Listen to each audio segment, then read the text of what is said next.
Hello my friends, frame by frame movie explanation চ্যানেলের আজকের এই ভিডিওতে আপনাকে স্বাগতম। আজকের এই পর্বে আপনাকে যে কোরিয়ান ড্রামাটির কথা বলবো, এই ড্রামাটি নেটফ্লিক্সে মুক্তি পাওয়ার পর থেকেই সেই লেভেলের বিতর্ক সৃষ্টি করেছে।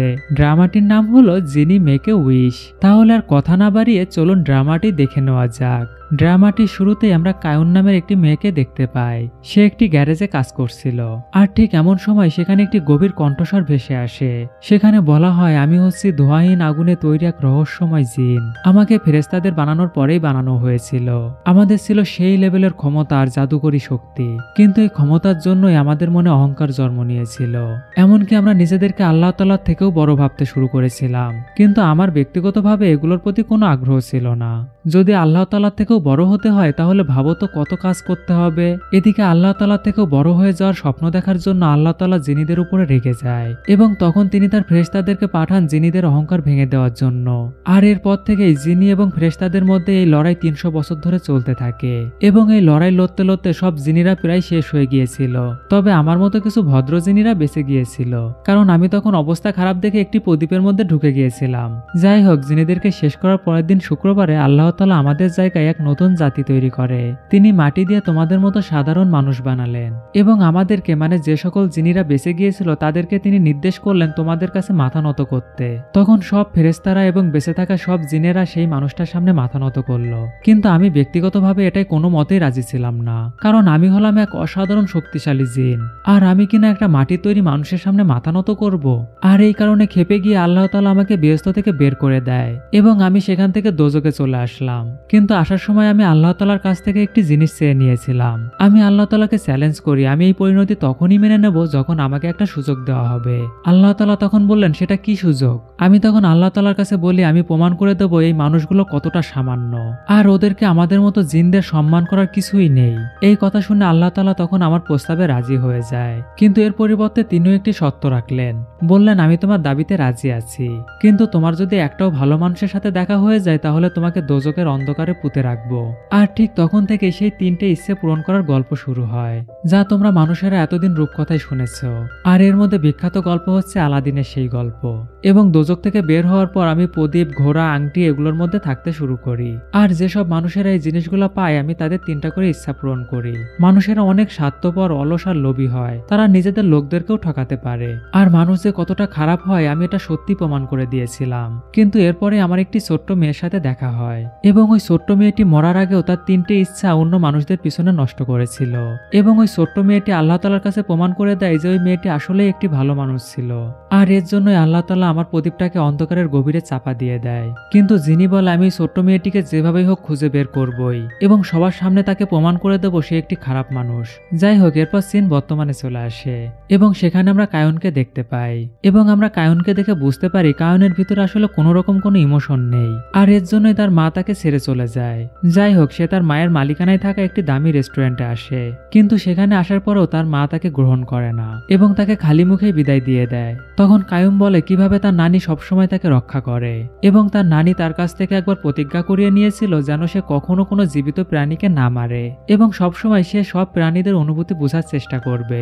আর এই কথাগুলো ভেবেই পুরনো কষ্টগুলো যেন তার আবার মাথাচাড়া দিয়ে ওঠে, এবং সে যাওয়ার সময় তার মাকে বলে দেয় সে যেন কখনো তার নানিকে না কাঁদায়। আর এই কথা বলেই সে রেস্টুরেন্ট থেকে বেরিয়ে যায়।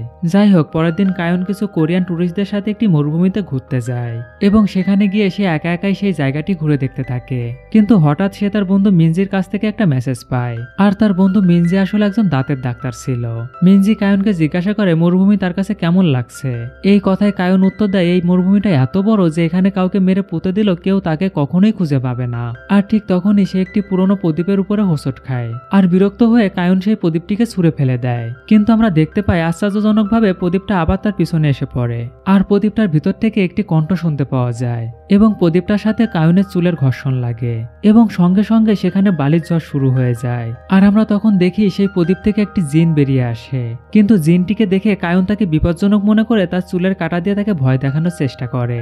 ওদিকে আমরা জিনটিকে দেখে বুঝতে পারি তার ভিতরে আসলে কিছু একটা গন্ডগোল আছে। মানে তাকে দেখে মনে হচ্ছিল প্রদীপটা ঝাঁকুনির কারণে যেন তার পেটের ভিতর থেকে সবকিছু বেরিয়ে আসবে। এরপর জিন কায়ুনের কাছে তার নিজের পরিচয় দেয়, কিন্তু কায়ুন তাকে কোনো রকম বিশ্বাস না করে সেখান থেকে চলে যায়। এরপর কায়ুন তার ঘরে ঢোকার সাথে সাথেই দেখে সারা ঘরে চুল দিয়ে ভরা, মানে সেই জিনের লম্বা চুল চারিদিকে চারিদিকে এলোমেলো ভাবে ছড়িয়ে রয়েছে। এরপর জিনটি কায়নের দিকে তাকিয়ে বলে, আমি তোমার জন্য 983 বছর ধরে অপেক্ষা করছিলাম, আর এই অপেক্ষা করতে করতে দেখো আমার চুলও কত লম্বা লম্বা হয়ে গিয়েছে। কায়ন তখন বলে, তাই নাকি? তুমি 983 বছর ধরে চুল কাটোনি, কিন্তু তোমার মুখের দাড়ি বড় হয়নি কেন? জিনি তখন বলে, সব বাদ দাও, এর উত্তর আমার কাছে নেই। এরপর জিনি তার নিজের গল্প বলতে শুরু করে। সে বলে, 983 বছর আগে তোমার কারণে আমি শাস্তি পেয়েছিলাম, আর তারপর থেকেই আমি এই প্রদীপের ভিতরে আটকে রয়েছি। যখনই কেউ এই প্রদীপটা পায় আমি তার 3টা ইচ্ছা পূরণ করে দেই। আমার গোলাম সাইদ বাইরের জগতের সম্পর্কে আমাকে দশকের পর দশক ধরে খবর দিত। সাইদ হলো আমার গোলাম, আমিই তাকে বানিয়েছিলাম। এমনকি আমি তাকে কালো চিতাবাঘে রূপান্তরিত হওয়ার শক্তিও দিয়েছি। একদিন সাইদ এসে আমাকে বলে যে মানুষ এখন পুনর্জন্ম নামের একটা জিনিসের উপরে বিশ্বাস করে, মানে সেখানে মানুষের শরীর মারা যায় কিন্তু তার আত্মা আবার জন্ম নেয়। কিন্তু এসব কথা শুনে আমি একদমই বিশ্বাস করিনি, কিন্তু তবুও আমি সেদিনই প্রতিজ্ঞা করি যত হাজার বছরই লাগুক না কেন আমি তোমার ফিরে আসার জন্য অপেক্ষা করব। আর যখন তুমি এই পৃথিবীতে আবার ফিরে আসবে আমি তোমাকে সবার সামনে খারাপ প্রমাণিত করে তোমাকে মেরে ফেলবো।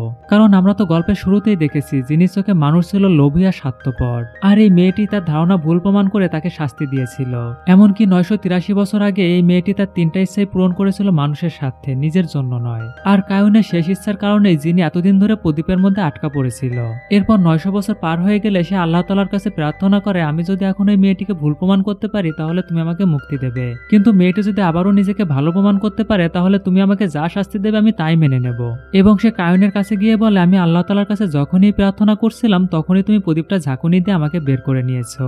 কিন্তু কায়ন জিনের কোনো কথাই বিশ্বাস করে না, এবং সে জিনিকে সতর্ক করে বলে, দেখো আমি মোটেই একজন ভালো মানুষ নই, এবং যতটা সম্ভব তুমি আমার থেকে দূরে থেকো, না হলে কিন্তু তোমার পক্ষে ভালো হবে না।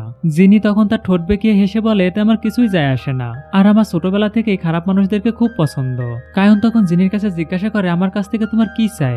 জিনি তখন বলে, যেহেতু তুমি এখন আমার মালিক তাই আমি এখন তোমার 3টা ইচ্ছা পূরণ করব। তবে হ্যাঁ, এটা মনে রেখো, মৃত মানুষকে কিন্তু আমি ফিরিয়ে আনতে পারবো না এবং ভবিষ্যৎ দেখাতে পারবো না, কিন্তু এর বাইরে তুমি যাই চাইবে তাই আমি সঙ্গে সঙ্গে পূরণ করে দেব। কিন্তু কায়ন তার কথা একটুও বিশ্বাস করে না এবং মজা করে উড়িয়ে দেয়। এবং আমরা দেখি যিনি কায়নের পিছনে পিছনে সব জায়গায় ঘুরতে থাকে, যিনি কায়নকে ক্রমাগত খেপাতে থাকে, এবং একটা সময় কায়নও তার উপরে খেপে যায়। আর কায়নের এরকম একা একা কথা বলতে দেখে আশেপাশে সবাই ভাবে কায়নের হয়তো মাথা নষ্ট হয়ে গিয়েছে। আর এই বিষয়টা দেখে যিনি তখন কায়নকে বলে, ও হ্যাঁ, একটা কথা বলতে ভুলে গিয়েছিলাম, একমাত্র তুমিই সেই ব্যক্তি যে আমাকে দেখতে পাও, আর আশেপাশের কেউ আমাকে দেখতে পাচ্ছে না। এই কথা শুনে কায়ন তখন জিনির দিকে চোখ রাঙিয়ে বলে, বাহ, খুব ভালো, এখন তো তাহলে সবাই আমাকে পাগল ভাবছে। এই কথা শুনে জিনি তখন আবার ঠোঁট বেঁকিয়ে হেসে বলে, তা তো ঠিকই সোনা, তুমি তো পাগলই। আর এই কথা শুনে কায়ন তখন খুব রেগে যায় এবং সে প্রদীপটা তুলে সরাসরি সমুদ্রে ফেলে দেয়। কিন্তু সে যখন তার হোটেল রুমে ফিরে আসে তখন দেখে জিনিটা আরাম করে সেখানে বসে আছে এবং সে তার চুল থেকে পানি বের করছে, এবং তাকে দেখে কায়ন তখন রেগে ঘর থেকে বেরিয়ে যায়। আর সেই প্রদীপটা মাত্র 1 দিনারের বিনিময়ে একজনের কাছে বিক্রি করে দেয়। কিন্তু এরপরও সে যখন তার রুমে ফিরে আসে দেখে জিনিটা আবার সেখানে বসে আছে, এবং সে দেখে জিন সেই দিনারটা হাতের মধ্যে করে নিয়ে খেলা করছে। এরপর জিনটা তাকে উদ্দেশ্য করে বলে, এখন থেকে তুমি আমার রানী, আমি তোমাকে ছাড়া থাকতেই পারি না। এরপর কায়ন ভাবতে থাকে যদি এই জিনটা দুর্বলতা খুঁজে বের করা যায় তাহলে হয়তো তার পিছন থেকে সরানো যাবে। কায়ন তখন তাকে জিজ্ঞাসা করে, আচ্ছা তুমি তো জিনি, তুমি কি উঠতে পারো? একটু ভাবার পরে জিনি কায়নের হাত ধরে বলে, আচ্ছা দেখো তোমাকে দেখাই। আর এক মুহূর্তের মধ্যেই জিনি তাকে নিয়ে দুবাইয়ের উপর দিয়ে উড়ে বেড়ায়। এরপর তারা একটা উঁচু ছাদের উপরে গিয়ে নামে। কায়ন তখন নিচের দিকে তাকিয়ে বলে, বাহ, তাহলে তো তুমি সত্যি একজন জিনি। আচ্ছা আমি যদি তোমাকে এখান থেকে ধাক্কা দিয়ে ফেলে দেই তাহলে তুমিও কি মানুষের মতোই মারা যাবা? এই কথা শুনে জিনি একটু ঘাবড়িয়ে গিয়ে বলে, তুমি মজা করছো তাই না? কিন্তু তার কথা শেষ হওয়ার আগেই সত্যি সত্যি কায়ন তাকে ধাক্কা দিয়ে নিচে ফেলে দেয়। কিন্তু মুহূর্তের মধ্যে জিনি ভয়ঙ্কর রাগী চেহারা নিয়ে উপরে ফিরে আসে এবং সে তার রাগী মুখ নিয়ে কায়নকে বলে, এই মুখটা তোমাকে আগেই দেখানো উচিত ছিল। এবং জিনি তখন মনে পড়ে যায় 983 বছর আগে সেই মেয়েটার কথা, যে মেয়েটি তাকে বলেছিল শাস্তি যতই ভয়ানক হোক না কেন চলো আমরা দুজনে সেটা ভাগ করে নেই। সেই মেয়েটা এতটাই দয়ালু ছিল যে তার জন্য তার জীবন হারাতে হয়েছিল। এরপর জিনি দীর্ঘশ্বাস ছেড়ে বলে, আমি ভেবেছিলাম এরপর যখন তোমার সাথে দেখা হবে তুমি হয়তো পাল্টে যাবা, কিন্তু বিশ্বাস করো আমি কখনো ভাবতেই পারিনি যে তুমি এতটা পাল্টে যাবা। এমনকি জিনি কায়নকে বলে, তোমার ভিতরে কোনো মনুষ্যত্বই নেই। এবং জিনি আরো বলে, তুমি তোমার প্রথম ইচ্ছা হিসেবে তোমার প্রাণ ভিক্ষা আমার কাছ থেকে চেয়ে নাও। এই কথা বলেই জিনি কায়নের গলা চেপে ধরে এবং তাকে সেখান থেকে উড়িয়ে নিয়ে যায় এবং এরপর বলে, এবার আমি তোমার 3টা ইচ্ছা পূরণ করে তোমাকে খারাপ প্রমাণ করেই ছাড়বো। কিন্তু মেয়েটার গলা চেপে ধরার পরেও মেয়েটা শান্তভাবে হাসতে থাকে এবং সে জিনিকে বলে, তাহলে তুমি আমাকে এখনই মেরে ফেলো এবং সেই মুহূর্তটাই হবে আমার জীবনের সব থেকে আনন্দময় মুহূর্তের মধ্যে একটা, এবং এই প্রথমবার আমার হৃৎপিণ্ড সত্যি সত্যি ধুকধুক করছে। এই কথা শুনে জিনি তখন সত্যি সত্যি অবাক হয়ে যায়। সে ভাবে এই মেয়েটা কি আসলেই সাইকো? মৃত্যুর মুখে দাঁড়িয়ে থেকেও সে কিভাবে এমন ভাবে হাসতে পারে? এই কথা ভেবে জিনি তাকে ছেড়ে দেয় এবং কায়ন তখন আকাশ থেকে নিচে পড়তে থাকে, কিন্তু তবুও আমরা দেখতে পাই কায়নের মুখে হাসি লেগেই আছে। আর এটা দেখে জিনি তখন তাকে মাঝপথ থেকে আবার ধরে ফেলে এবং সে কায়নকে বলে, আমি সত্যি জানতাম না যে মানুষ এতটা খারাপ হয়ে গিয়েছে। তোমার মতো মানুষকে খারাপ করার জন্য শয়তানদের প্রয়োজন নেই, তোমরা এখন শয়তানের থেকেও পুরো লেভেলের হয়ে গিয়েছো। আর এই কথা বলেই জিনি তার চোখের সামনে থেকে উধাও হয়ে যায়। যাই হোক, এরপর কায়ন তার হোটেল রুমে সেই প্রদীপটা রেখেই তার দেশে ফিরে যায়, কিন্তু প্লেনের ওয়াশরুম থেকে ফিরে এসে দেখে সেই জিনিটা তার সামনে বসে নাস্তা করছে। আর এটা দেখে কায়ন তখন আবার খুব রেগে যায় এবং সে জিনিকে বলে, আচ্ছা তোমার কি আমার পিছনে লাগা ছাড়া আর কোনো কাজ নেই? তোমাকে নিয়ে যদি আমি আমার গ্রামে যাই তাহলে আমার গ্রামের লোক আমাকে কি বলবে বলো তো? যাই হোক, এরপর তারা তাদের গ্রামে চলে আসে এবং তারা গ্রামে ফিরে আসার পর তার দাদি তাকে দেখে মজা করে বলে, কায়ন মনে হয় বিদেশ থেকে বিয়ে করে এসেছে। কায়ন তখন হেসে বলে, না, আমি ওকে আমার সহকারী হিসাবে নিয়ে এসেছি। এরপর দাদি যখন জিনির কাছে তার নাম জিজ্ঞাসা করে, জিনি তখন একটি অদ্ভুত প্রাচীন যুগের একটি নাম বলে। এরপর কায়ন তাকে টেনে গ্যারেজে নিয়ে গিয়ে তাকে বকা দিতে থাকে, কিন্তু এমন সময় দাদি সেখানে চলে আসে এবং কায়নের হাতে একটি কোড়াল ধরে থাকতে দেখে বলে, এখন কাকে মারার মতলব করছিস? হ্যাঁ, তুই কি আমাকে করা প্রতিজ্ঞাগুলো ভুলে গিয়েছিস? এই কথা শুনে কায়ন তখন নিজেকে শান্ত করার চেষ্টা করে। এরপর আমরা কায়নের ছোটবেলার একটি ফ্ল্যাশব্যাক দেখতে পাই।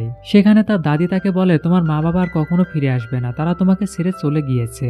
কায়ন তখন জিজ্ঞাসা করে, কিভাবে চলে গিয়েছে দাদি? আমি তো শুধু টিয়া পাখি ছাড়া আর কাউকে আঘাত করিনি, তাহলে তারা কেন চলে গেল? এবং এরপর কায়ন যখন সত্যি বুঝতে পারে তার বাবা মা আর কখনো ফিরে আসবে না, তখন সে খুব রেগে যায়। আর তখনই তার দাদি ঘড়ির টিকটিক শব্দ শুনিয়ে রাগ নিয়ন্ত্রণ করার কৌশলটা শিখিয়ে দেয়। কিন্তু তার দাদির এসব কাজকর্ম দেখে কায়ন খুব বিরক্ত হতো এবং সে তার দাদিকে বলতো, তুমি বড্ড বেশি কথা বলো দাদি, আমি সত্যি জানি না কিভাবে তোমার হাত থেকে মুক্তি পাবো। তখন তার দাদি বলে, তুই যদি ভালো করে পড়ালেখা করিস এবং ভালো একটা চাকরি পাস তাহলে তুই আমার থেকে দূরে থাকতে পারবি।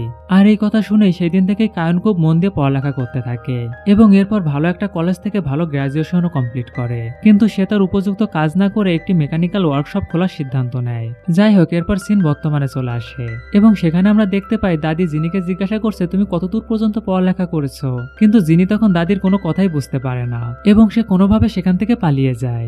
যাই হোক, পরের দিন কায়ন গাড়ি চালিয়ে যাওয়ার সময় গ্রামবাসীরা বলতে থাকে, এই মেয়েটা সাইকো, তাই না? আর কায়ন তখন গাড়ি থামিয়ে তাদের ভুলটা ঠিক করে দেয় এবং সে যাওয়ার সময় সবাইকে উদ্দেশ্য করে বলে, সানস্ক্রিন লাগিয়ে কাজ করো, না হলে সবাই কালো হয়ে যাবা। আর এই কথা বলে সে সেখান থেকে চলে যায়। কিন্তু কায়ন চলে যাওয়ার পরে ওখানকার লোকজন নিজেদের মধ্যে ওকে নিয়ে কথা বলতে থাকে এবং সবাই বলে, মেয়েটা সত্যি সাইকো এবং যে কাউকে যে কোনো সময় মেরে ফেলতে পারে। কিন্তু এই কথা শুনে আরেকটা মহিলা বলে, হতে পারে ও সাইকো, কিন্তু এখন পর্যন্ত ও কারো কোনো ক্ষতি করেনি, এমনকি গ্রামের সব লোকেরা মিলে ওকে কষ্ট করে বড় করেছে। এই কথা শুনে পাশে বসে থাকা জিনটি তখন বলে, গ্রামের সব লোকেরা মিলে একজনকে কিভাবে বড় করে? তখন ওই মহিলাটি বলে, হ্যাঁ, ও যখনই কোনো অস্ত্র নিত বা কোনো প্রাণীকে হত্যা করার চেষ্টা করতো তখন গ্রামের সবাই মিলে ওকে বাধা দিত এবং সবাই ওকে বোঝাতো কোনটা ভালো এবং কোনটা খারাপ। আমরা ওকে ওর রাগ প্রকাশ করার জায়গা দিতাম, কিন্তু এটাও নিশ্চিত করতাম যেন ও কারো কোনো ক্ষতি না করে। যাই হোক, এরপর আমরা দেখি যিনি রাস্তায় দুটি ছেলেকে ভিডিও গেম খেলতে দেখে আর এই খেলা দেখে সে সাথে সাথে গেমের প্রতি খুব আসক্ত হয়ে যায় এবং সে সারাদিন একটি বাচ্চার সাথে বসে খেলতে থাকে আর প্রতিটা ম্যাচে সে ওই ছোট্ট বাচ্চাটির কাছে হাঁটতে থাকে আর এইভাবে হাঁটতে হাঁটতে সে তার সব টাকা শেষ করে ফেলে এবং এরপর সে কায়নের কাছে যায় টাকা চাইতে। কিন্তু এই কথা শুনে কায়ন খুব রেগে যায় এবং তাকে একটা টাকাও দেয় না। যাই হোক, এরপর রাতের বেলা জিন তার সাথে আবার রাস্তার মাঝখানে দেখা করে, কিন্তু কায়ন ওর কোনো কথা না শুনে ওর উপর দিয়ে গাড়ি চালিয়ে দেয়। এরপর জিনি আর কোনো উপায় না পেয়ে সাইদের সাথে দেখা করে এবং সে সাইদকে সব ঘটনা খুলে বলে, এমনকি এটাও বলে কায়ন তাকে একটু আগে গাড়ির তলে চাপা দিয়েছে। এসব কথা শুনে সাইদ বলে, এটা আসলে স্বাভাবিক, কারণ আমি খবর নিয়েছি মেয়েটা আসলে একটা সাইকো আর ওর জন্য এসব খুবই স্বাভাবিক ব্যাপার। কিন্তু এদিকে যিনি সাইকো মানে কি এটা বুঝতে পারে না, কারণ ওই কথাটা প্রথমবার শুনছে। তখন সাইদ তাকে সবকিছু খুলে বুঝিয়ে বলে আর এই সবকিছু শোনার পর যিনি বুঝতে পারে ও তো আসলে মানুষই নয়, ও তো একটা শয়তান। এমনকি ও এতটাই শয়তান যে আমি ওকে ভুল পথে চালানোর কোনো সুযোগই পাচ্ছি না, ও আমার থেকেও বেশি ভুল পথে চলছে। এরপর সে সাইদকে বলে, আমার পরবর্তী পরিকল্পনা হচ্ছে এটা দেখা যে ওর ভিতরে মনুষ্যত্বর কোনো অংশ আছে কিনা, মানে কোনো মানুষ বা কোনো পশু পাখির উপরে কোনো প্রকার কোনো মায়া আছে কিনা।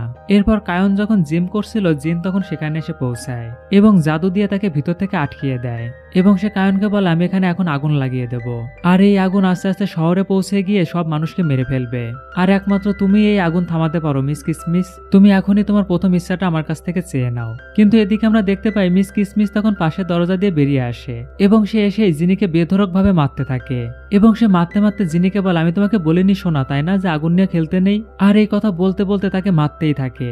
এদিকে জিনি চিৎকার করে বলতে থাকে, তুমি মানুষদেরকে নিয়ে এত চিন্তা করো, কই আগে তো জানতাম না। কিন্তু কায়ন তখন বলে মানুষদেরকে নিয়ে চিন্তা করতে আমার বইয়েই গেছে। আমি তো তোমার উপর রেগে গিয়েছি কারণ তুমি আমার ডেইলি রুটিনগুলো নষ্ট করে দিয়েছো। এমনকি শেষ পর্যন্ত ফায়ার সার্ভিসের লোক এসে জিনিকে বাঁচানো না পর্যন্ত কায়ন তাকে মারতেই থাকে।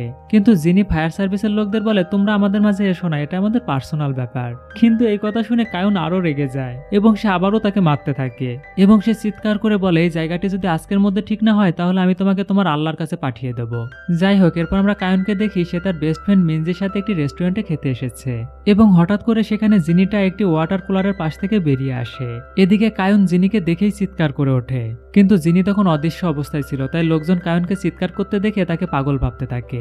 এরপর কায়ন জিনিকে টেনে ধরে বাইরে নিয়ে আসে এবং একটি মেয়েদের ক্লিপ তার হাতে ধরিয়ে দেয় এবং সে জিনিকে বলে অদৃশ্য থাকার সময় এই ক্লিপটা তুমি পরে থাকবা, যাতে আমি বুঝতে পারি তখন তুমি অদৃশ্য আছো কিনা। আর মানুষ এমনিতেই আমাকে পাগল মনে করে, আর তোমার সাথে এমন করতে দেখলে মানুষ আমাকে আরো পাগল ভাববে। জিনি তখন বলে ঠিক আছে মিস কিসমিস, এটা আমার স্মৃতি হিসেবে রেখে দেবো, কিন্তু দিলেই যখন তাহলে একটা ঘড়ি দিতে পারতে, এভাবে মেয়েদের ক্লিপ কে দেয়? এরপর তারা রাস্তায় হাঁটার সময় কায়ন তাকে জিজ্ঞাসা করে আচ্ছা তুমি আমার ইচ্ছা পূরণ করে আমাকে মেরে ফেলতে এত উতলা কেন? তুমি কি সত্যি আমাকে এত খারাপভাবে বিদায় জানাতে চাও? জিনি তখন বলে হ্যাঁ অবশ্যই আমি তোমাকে খুব খারাপভাবে বিদায় জানাতে চাই, কারণ তোমার কারণে আমি 983 বছর আটকা ছিলাম। কায়ন তখন বলে তোমার কাছে কি এর কোনো প্রমাণ আছে? জিনি তখন বলে আমি তোমাকে আমার চোখের সামনেই শেষ হতে দেখেছিলাম, আর তখন আমি ঠিক তোমার চোখের সামনেই দাঁড়িয়েছিলাম। তোমার সেই ভালো মানুষগিরি করতে গিয়ে মরে যাওয়া আর নিজেকে শেষ করে দেওয়ার কথা আমি কখনোই ভুলতে পারবো না। এমনকি আমার গোলাম সাইদও তোমার আগের পুরো জীবনটাই দেখেছে। এসব কথা শুনে কায়ন তখন বলে আচ্ছা ঠিক আছে, আমি তোমার কাছে আমার 3টা ইচ্ছা চাইবো, কিন্তু আমি আমার প্রথম ইচ্ছাটা চেয়ে একটি বাজি ধরবো, আর সেই বাজিটা যদি আমি জিতে যাই তবে পরবর্তী 2টা ইচ্ছা আমি সাধারণ কিছু চাইবো, আর তুমি আমার 3টা ইচ্ছা পূরণ করে তোমার কথা মতো আমাকে মেরে ফেলো। এই কথা বলে কায়ন তখন জিনিকে সত্য দেয়। সত্যগুলো হলো এরপরে তাদের সাথে যে 5 জনের দেখা হবে তাদের প্রত্যেককে 3টা করে ইচ্ছা পূরণ করে দিতে হবে। যদি তাদের মধ্যে বেশিরভাগ লোক লোভী হয়ে নিজের জন্য ইচ্ছা চায় তাহলে জিনি জিতবে এবং প্রমাণ হয়ে যাবে যে মানবতা সত্যি ধ্বংসের মুখে চলে গিয়েছে, আর এটাই হবে তার প্রথম ইচ্ছা। আর এরপরে আমরা দেখি জিনি সেই হেয়ার ক্লিপটা পরে অদৃশ্য হয়ে যায়। আর এরপরে তাদের সাথে প্রথম দেখা হয় গ্রামের একজন দোকানদার কর্মচারীর, যে মহিলাটা একটি সুপারমার্কেটে কাজ করে। আর এরপর তাদের দেখা হয় একজন ব্যাংক কর্মচারীর সাথে, আর এই মেয়েটি কায়নের সাথেই পড়তো। এদিকে ওদেরকে দেখে জিনি ভাবতে থাকে বা আমার প্রত্যেকটা গ্রাহকই তো খুব মনমরা দেখছি, তার মানে এরা প্রত্যেকেই নিশ্চয়ই তাদের নিজের সাধ্যসিদ্ধির জন্যই আমার কাছে কিছু চাইবে এবং খুব সহজেই আমি আমার উদ্দেশ্য পূরণ করতে পারবো। এরপর সেখানে তাদের সামনে একটি কুকুর আসে। জিনি তখন বলে এটা আমাদের 3য় গ্রাহক। এই কথা শুনে কায়ন বলে কুকুর তো কথা বলতে পারে না, ও কিভাবে ওর ইচ্ছা চাইবে? কিন্তু জিনি বলে ওর সাথে যেহেতু আমাদের এই রাস্তায় দেখা হয়েছে তাহলে নিয়ম অনুসারে ওই আমাদের 3য় গ্রাহক। এরপর গাড়ি চালিয়ে সেখানে একটি লোক আসে, সে একটি রেস্টুরেন্টের মালিকের ছেলে। আর শেষে আমরা একটি গ্রামের ছেলেকে দেখতে পাই, সে তার ইউটিউব চ্যানেল চালাতো। আর সবাইকে দেখে কায়ন বলে মোট 5 জন হয়ে গিয়েছে মিস্টার জিনি। যাই হোক, পরের দিন সাইদের সাথে জিনির কথা হচ্ছিল, কিন্তু সাইদ এবারও মেয়েটার ইচ্ছাগুলো অন্য লোকেদের জন্য ব্যবহার করতে দেখে ভয় পেয়ে যায়। কিন্তু জিনি বলে যেভাবেই হোক আমি ওর কাছে আবারও হাঁটতে পারবো না, আর এমনিতেও আমার মনে হয় ও 80 বছরের বেশি বাঁচবে না, আর প্রয়োজন পরে ও মরে যাওয়া পর্যন্ত আমি লুকিয়ে থাকবো এবং পরের জন্মে আমি আবার চেষ্টা করব, কিন্তু আমি কোনোভাবেই ওর কাছে আবার হাঁটতে পারবো না। যাই হোক, এরপর জিনি কায়নের ঘর থেকে বের হয়ে যেতে থাকে এবং বের হয়ে যাওয়ার সময় দাদিকে দেখে বলে তুমি কিন্তু কায়নকে বলো না আমি এখান থেকে চলে গিয়েছি, এবং সে দাদির কাছ থেকে সালাদের বাটিটা চেয়ে নেয়। এরপর আমরা দেখি জিনি সেই জাদুর গালিচার উপরে বসে সেই মজা করে সালাদ খেতে খেতে যেতে থাকে, কিন্তু এদিকে ফাইটার প্লেনগুলো তাকে মাঝ আকাশে উঠতে দেখে, আর সাথে সাথে চারিদিকে খবর ছড়িয়ে যায় যে কোরিয়া আর জাপানের মাঝখান দিয়ে একটি অদ্ভুত জিনিস উড়ে যাচ্ছে। যাই হোক, এরপর জিনি আবার কায়নের কাছে চলে আসে এবং জিনিকে দেখে কায়ন বলে তুমি আরেকটু হলেই তো 2টা দেশের মধ্যে যুদ্ধ বাঁধিয়ে দিচ্ছিলে। এরপর সে জিনির কাছে জিজ্ঞাসা করে আচ্ছা ওই 5 জন ব্যক্তির ইচ্ছা সত্যি পূরণ হচ্ছে কি না আমি সেটা কিভাবে বুঝবো? এই কথা শুনে জিনি কিছু না বলে কায়নকে নিয়ে ভোরবেলা একটি বাড়ির ছাদে চলে আসে এবং সেখানে এসে সে কায়নকে বলে এমন একটা পালক আছে যেটা দিয়ে কিছু লিখলে সেটা সত্যি কিনা তুমি বুঝতে পারবে, আর এটা দিয়ে লিখলেই তুমি বুঝতে পারবা যে তোমার ইচ্ছাগুলো পূরণ হচ্ছে কিনা। এমন সময় সেখানে একটা লোক আসে, আর সে ছিল ওই বিল্ডিং এর মালিক। কায়ন তখন জিনিকে বলে তুমি যে এখানে এসেছো ওনার কাছ থেকে কি অনুমতি নিয়েছো?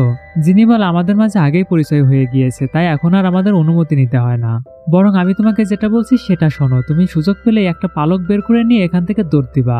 এই কথা শুনে কায়ন তখন অবাক হয়ে ভাবে পালক পাবো কোথায়, আর ঠিক তখনই হঠাৎ জিনি তাকে ধরে ছাদ থেকে নিচে ফেলে দেয়, আর এটা দেখে বাড়ির মালিকও তখন কায়নের পিছনে ঝাঁপ দেয়, আর সে তখন নিজের ডানা মেলে পাখির মতো উড়ে কায়নকে বাঁচিয়ে নেয়। কিন্তু আমরা দেখতে পাই সে যখন তার ডানা মেলছিল তখন সে অনেক জোরে চিৎকার করছিল। কায়ন এরপর তাকে জিজ্ঞাসা করে আচ্ছা তোমার ডানা থাকতেও তুমি চিৎকার করছিলে কেন?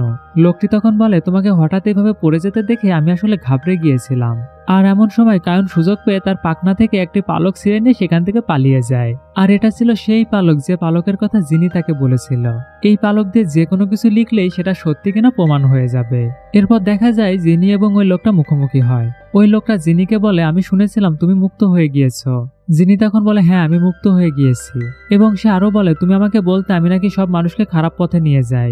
আজ 1000 বছর হয়ে গেল আমি এই মানুষদের মধ্যে ছিলাম না, কিন্তু তবুও তারা যুদ্ধ আর লোভ দিয়ে একে অপরকে ক্ষতি করেই চলেছে। এই কথা শুনে লোকটা বলে, আচ্ছা ঠিক আছে, অনেক কথা হয়েছে, আমি কিন্তু তোমার ব্যবস্থা করেই ছাড়বো। আর এদের কথোপকথনে আমরা বুঝতে পারি আসলে এরা একে অপরকে অনেক আগের থেকেই চেনে। এরপর আমরা দেখতে পাই যিনি তার প্রথম লক্ষ্যে কাজ শুরু করে। এরপর আমরা একটি মেয়েকে দেখতে পাই, সে একটি সুপার শপে কাজ করে, কিন্তু তার ম্যানেজার তার সাথে খুব খারাপ ব্যবহার করত। যাই হোক, একদিন ওই মেয়েটি স্টোর রুমে কাজ করতে করতে একটি প্রদীপ খুঁজে পায় এবং সেই প্রদীপটা একটু ঘষতেই সেখান থেকে জিনি বের হয়ে আসে। কিন্তু জিনিকে দেখে মেয়েটি খুব ভয় পেয়ে যায়। এরপর জিনি বলে, আমি তোমার 3টা ইচ্ছা পূরণ করব। মেয়েটি তখন তার প্রথম ইচ্ছা হিসেবে ম্যানেজার হতে চায়, আর জিনি সঙ্গে সঙ্গে তাকে ম্যানেজার বানিয়ে দেয়। এরপর কায়ন সেই সুপার শপে এসে মেয়েটির কাছে জিজ্ঞাসা করে, আচ্ছা আপনি এই মাসে আপনার গাড়ির সার্ভিসিং করাবেন না? মেয়েটি তখন বলে, না আমি আর গাড়ি সার্ভিসিং করাবো না, ভাবছি একটা নতুন গাড়ি নিয়ে নেব। আর এই মেয়েটার হঠাৎ এরকম উন্নতি দেখে কায়ন বুঝতে পারে জিনি হয়তো তার কাজ শুরু করে দিয়েছে। এবং সেখানে আমরা দেখতে পাই সাইদ কায়েমের ব্যাপারে অনেক খোঁজ খবর নিয়েছে এবং সে যা যা জানতে পেরেছে সবকিছু জিনির কাছে এসে বলে দেয়।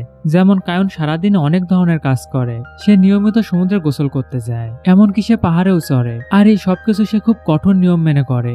আর এই সবের পিছনে মূলত কারণ ছিল সে দুর্ঘটনায় স্বাভাবিকভাবে মরতে চায়, যাতে কেউ তাকে নিয়ে কোনো সন্দেহ না করে।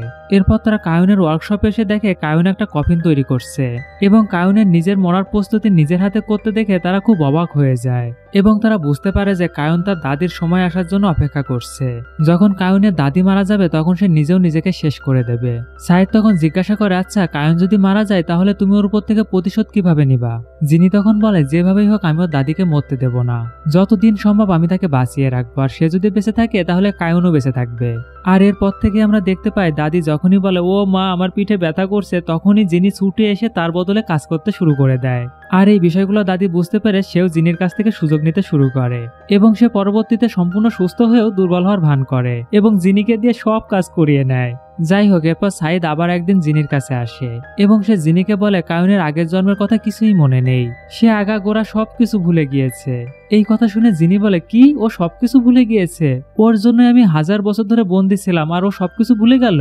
আমি যতদূর জানতাম ওর তো এই জন্মেও ধার্মিক হওয়ার কথা ছিল, কিন্তু এখন তো আমি দেখছি ও শয়তানের নানি হয়ে জন্ম নিয়েছে। জিনি তখন সাইদকে বলে, তুমি কায়নকে বুঝিয়ে বলো তুমি আগের জন্মে খুব ভালো একজন মানুষ ছিলে, এমনকি তুমি অন্যকে সাহায্য করার জন্য নিজের জীবন বলিদান দিয়েছিলে। সাইদ তখন বলে, ভাই আমাকে আর কিছু বলতে হবে না, সে সবকিছু শুনে ফেলেছে, কারণ সে তোমার পিছনেই দাঁড়িয়ে আছে। আর এই কথা শোনার পর কায়ন সেখান থেকে চলে যায়। অন্যদিকে জিনি তখন পিছন থেকে ডেকে বলে, তোমাকে এই ড্রেসে খুব সুন্দর লাগছে, তুমি কোথায় যাচ্ছ কায়ন? এরপর আমরা কায়নকে মিনজির ক্লিনিকে দেখতে পাই। এরপর সেখান থেকে বেরিয়ে এসে জিনির সাথে শপিং করে আর এরপর একটা রেস্টুরেন্টে বসে তারা একসাথে খাবার খায় এবং সেখান থেকে কায়ন ওই শহরের সব থেকে উঁচু টাওয়ারটা দেখতে থাকে। এই বিষয়টা লক্ষ্য করে জিনি বলে, আচ্ছা তুমি যদি আমাকে আর ধাক্কা না দেওয়ার প্রতিশ্রুতি দাও তাহলে আমি তোমাকে সেখানে নিয়ে যেতে পারি। আর এই প্রস্তাবে কায়ন রাজি হয়ে যায় এবং জিনি তখন তাকে উড়িয়ে সেখানে নিয়ে আসে এবং সেখানে এসে কায়ন তাকে বলে, জিনি আমি তোমাকে খুব পছন্দ করি। জিনি তখন বলে, কি এমন আনরোমান্টিক ভাবে কে তার ভালোবাসার কথা বলে? এবং জিনি আরো বলে, তুমি আমাকে কেন ভালোবাসো বলো তো? কায়ন তখন বলে, তুমি আমার গাড়ির ইঞ্জিনের মতো, এমনকি তোমার আবেগ অনুভব করার জন্য আমাকে কোনো চেষ্টাই করতে হয় না। জিনি তখন বলে, বাহ দারুণ তো, কোনো কিছু না করে আমি একটি গাড়ির ইঞ্জিনে পরিণত হলাম। আচ্ছা বুঝতে পেরেছি, তুমি আমার কাছ থেকে রোমান্স চাইছো তাই তো? তুমি টেনশন করো না, আমি এই বিষয়ে একদম মাস্টার, তোমাকে আমি রোমান্সে ভরিয়ে দেবো। আর এরপর জিনি শহরের সব আলো নিভিয়ে দেয় এবং এরপরে তারা একসাথে একটা রোমান্টিক মুহূর্ত উপভোগ করে এবং এরপর তারা একে অপরকে কিস করে।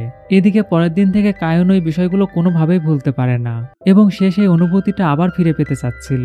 কিন্তু এদিকে আমরা দেখতে পাই জিনি ক্রমাগত তার কাছ থেকে দূরে সরে থাকতে চায় আর অন্যদিকে কায়ন সবখানে তার পিছু ধাওয়া করতে থাকে।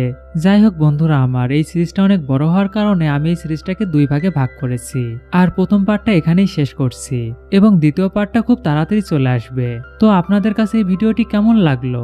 যদি ভালো লেগে থাকে তাহলে অবশ্যই লাইক, শেয়ার, কমেন্ট এবং সাবস্ক্রাইব করে বেল আইকনটি ক্লিক করতে কিন্তু ভুলবেন না। আশা করি সবাই খুব ভালো থাকবেন। Take care.